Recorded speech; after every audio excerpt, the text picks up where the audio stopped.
Hello and welcome to Produce Talks, the CPMA podcast. I'm your host and CPMA Education Manager, Jason Gorley. Before we get started, I just want to remind you that you can subscribe to us on iTunes, Nobex, and now we're in the Google Play Store, so Android users can find us there. You can find out more information about CPMA by visiting our website, cpma.ca, and to learn more about a lot of our e-learning and some of the things that we're doing around education for the produce industry, you can visit elearning.cpma.ca. There you can find out about things like our Produce Basics course, or you can learn about our upcoming webinars, like we have one on September 21st, where you can learn all about using the Half Your Plate program in existing communications and how to participate. Before we get started with most of today's podcast, I'm joined with Selena Karkash, the marketing coordinator here at CPMA, to tell us all about who is the recipient of this month's Fresh Health Award. Hi everyone, I'm here to tell you guys about the August monthly Fresh Health winner, which is Gamble's Ontario Produce. Gamble's has sponsored a brand new video series from Half Your Plate. These videos feature delicious, easy recipes that can be made by anyone with a few ingredients and simple steps. Our first video has already launched on halfyourplate.ca, so that is our winner for this month. Thanks, Selena. And now to this month's podcast. It's a second part of a two-part conversation on food service, where we're joined by a panel of food service experts to tell us all about that side of the produce industry. For this part of the conversation, we'll talk about how the drive for local produce and local product in general is affecting food service, as well as some predictions for the future. If you haven't already listened to the first part of the conversation, I encourage you to go back and take a listen, because there's a lot of good stuff in there about food service and produce right now. So, joining us on the podcast, we have Dan Martin from Sysco, Colleen Goto from FreshPoint Vancouver, Sean Walsh from Gordon Food Service, and Tim York from Markon Cooperative. And now to the conversation. More and more restaurants use the concept of farm to table. How does that change the local markets that you deal with? Is it something that smaller farms will be able to handle as more and more demand comes? And what needs to be done to keep it sustainable and yet have that local aspect attainable? Here in Vancouver, it's almost impossible for a local farm to do more than one or two major restaurants. And when I say that, there's no possibility of them doing a chain here. And the reason is the real estate here is just astronomical. And it doesn't matter where you go now. For us here, our big thing is to try and make sure that we talk up the farm to table as the local supplier, whether or not it's a tiny little guy or it's a bigger farm, but that has a story behind it. I just don't see how they can be sustainable and remain local and also keep that integrity alive. There's a couple farms that I know that we would love to buy from that cannot add any more people onto their list. They're maxed out for their acreage, and that's all the acreage that they have. So I think it will be very interesting as to what happens in the next 10 years. The other thing, too, is there's a lot of restaurants here in town as well are looking to reduce their carbon footprint, so they do not want as many suppliers to come to their door. So that's another thing as well. So they want the local, but they don't want 10 local guys coming to them. Sean, what about south of the border? I know that there's more, vertical farming is kind of more established there. Does that play into this at all? It does. I think it definitely plays in around as we're trying to connect that local or sustainable farming activity to the operator. And I think Colleen hit on a good point. It's that story. It doesn't matter if it's a small local farm or a larger farm local or a larger farm out of California. I think what the consumer really wants to know is the story, and tell me where my food is coming from and let me know more about it. And as long as we can connect all those dots, I think we have a better chance of being that full supply chain solution. The local is going to be difficult to be all of our produce supplying needs, especially when we start to think about the food safety aspect and then consistency. You think about chains. Anyone with chains across different parts of North America, it's hard to have a consistent product then. So they have a different perspective as to what they're looking for. So the last thing I would say around this portion is that we have an opportunity, and it's difficult, and we're all playing in this space, but it is difficult to develop some form of an aggregation of these local suppliers that we could then aggregate into some form to make sure that we have the food safety piece in place, to make sure that we have the volume we all need to supply the chain and the needs that are out there. So that aggregation piece is an area that we're looking at to really try to be able to play in.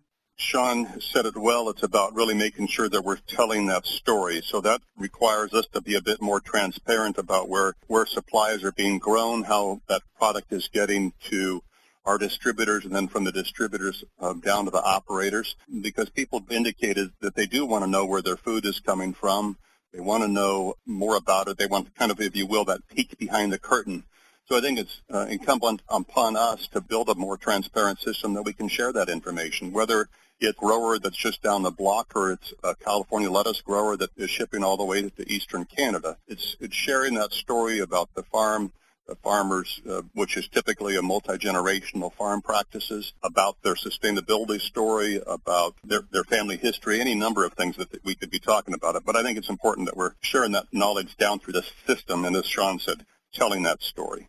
Local has its piece in the comment, will smaller farms in the markets of Canada be able to handle the larger demand? Our local growing season, like Michigan, is a limited time frame. We try to be very aggressive on making sure we have the information to our clients, and whether it's from BC across to Newfoundland, we have done bios with FreshPoint and Sysco on all of our local growers, so we can actually take it to our end users and let them know, hey, this is the time period that this product is available. Here's the farm it's coming from, so that we can meet and exceed their expectations. So, somebody isn't asking for, local Quebec lettuce in the middle of February. So that's kind of been our methodology towards it. But our local growers, for the products that they have, they do a good job, and I think they're able to satisfy the food service needs for sure.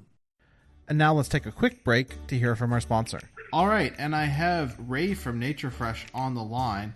Ray, how are things? Well, at Nature Fresh, we are nearing the end of summer season and getting into a very exciting fall with bright, colorful colors for autumn coming up. Greenhouse vegetables is a great idea to include the snacks and promote healthy eating as the kids get on back to school this fall. So there's still lots of greenhouse left? We'll be producing in Ontario right till the end of the year. In some instances, there'll be some year-round production on a few commodities. But yes, plenty of product to promote over the next few months to come. Thanks, Ray. All right, and we are back. We are talking about food service in the produce industry. And we just covered in the first part of this conversation about local and how that's affecting how food service runs their business. Now, we're moving on to predictions about where the industry will be in the next 10 years. Hey, Dan, I'm going to stick with you, and I'm going to ask you to crystal ball for me. What do you think the food service distribution chain will look like in 10 years? I think as we continue to be hyper-focused on food safety, the requirements that we are going to continue to put on our growers and supply chain will change the industry more than we've changed in the last 10 years. We will only be able to buy from specific suppliers that meet or exceed all the expectations. More and more, the interface with the traditional sales associate at the customer level will change into more of a consolidated selling. There'll be more online for just your traditional, hey, I'm going to place your order and we do it online. But our traditional salesperson will be required to be more of an expert, and it's our jobs and our roles to make sure that we educate them the best that we can on products, on trend items, on the fresh produce program, the fresh produce business, so we can capture that percent of the consumer's dollar. A couple of key highlights as I think about the next 10 years. I definitely believe that big data or more information is going to continue to flow towards us and help us make more educated choices around what we stock, what we supply, being able to offer up what the consumer and then ultimately the operator is looking for. And I think those things are going to change much more rapidly than they have in the past. I think you're going to see innovation on top of innovation on top of innovation in regard to product specifications and recipes and flavor profiles. I think all of that is going to speed up as we go, and we're going to need to try to stay as close to that as we can and be quick to shelf. The other part is around the logistical portion of what we do, the warehousing, the transportation, cold chain, the food safety. All of those things are going to have to continue to tighten up. Like Dan mentioned, as it's just critical that we have the highest level of food safety available for our customers and the consumers. In Canada, how much of growth are we going to see in some of those tropical or ethnic exotic produce you wouldn't have seen 10 years ago even? I think we're seeing it at the retail level. Is the same thing happening in food service, and will it continue? Yeah, I think that it is still happening in food service. Food Network and Anthony Bourdain, Parts Unknown, and all of these things come up, and the world gets smaller and smaller in that informational side. And then you've got people Instagramming and Pinteresting from all over the world, and these are the people who are going to be eating at the restaurants, and these are the people also who are working there and becoming these young chefs that are up and coming. I think you'll continually see that. I think as a distributor, it makes it difficult for us because it's hard to find some of these items. You know, when Anthony Bourdain goes to Vietnam and finds some wacky little root, and then we have to find it as well, it's very hard. You know, when I'm like Googling all from here to the eternity trying to figure out where this place is. So, but, you know, I think the distribution chain will need to be more flexible. We'll need to be able to source worldwide because of the ability of all of these things coming up. I think that's where we're in the next 10 years, you're going to see more and more of those kinds of things. In terms of distribution over the next 10 years, I think what we're going to see is continued, and we're seeing that already, continued margin pressure on operators as they do have competition from retail and other places where it's coming at them from. I think we've got to do a better job of looking at how we take costs out of the system all the way from growing practices to transportation to distribution. Every piece of that needs to be looked at and continue to be more productive and make our dollars go a little bit further. I think we'll continue to be under pressure as restaurants are typically overbuilt. We've got more restaurants than we actually need, and I think with that situation, we're going to continue to see margin pressure coming at us from all sorts of places. Any last-minute thoughts or additions that you want to add based on the conversation, or something you think the rest of the produce industry should know about the food service side of the business?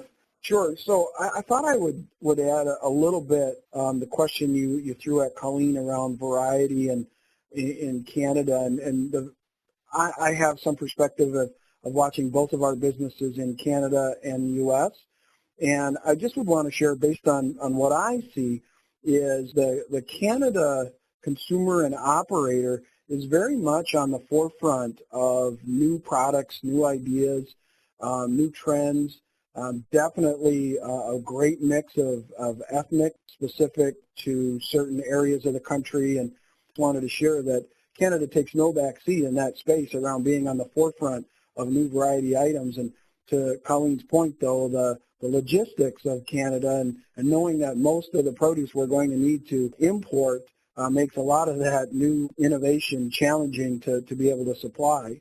But nonetheless, it is a very fun market to be able to provide products to. It seems like it's a really exciting time to be in the produce business. The wind is certainly at our back. The food trends, health trends, everything is driving towards consumption of fresh produce. So I think we've got great opportunities here if we're doing a good job of marketing and selling our products. I think we've just got great growth potential still. And that's it. That's all that we have for you this month on Produce Talks. I would like to thank, of course, our sponsor, Ray from Nature Fresh, for checking in with us, as well as Dan, Colleen, Sean, and Tim for being part of the conversation this month. If you want to check out more of our podcasts, they are available at cpma.ca on iTunes, Nobex, and, of course, the Google Play Store. Remember, we also want to hear from you. Maybe you have an opinion about how we're doing, or maybe you have a topic suggestion. You can get a hold of us by emailing podcast@cpma.ca. That's podcast@cpma.ca. That's it. So, until next time, make a healthy choice. Fill half your plate with fruits and veggies.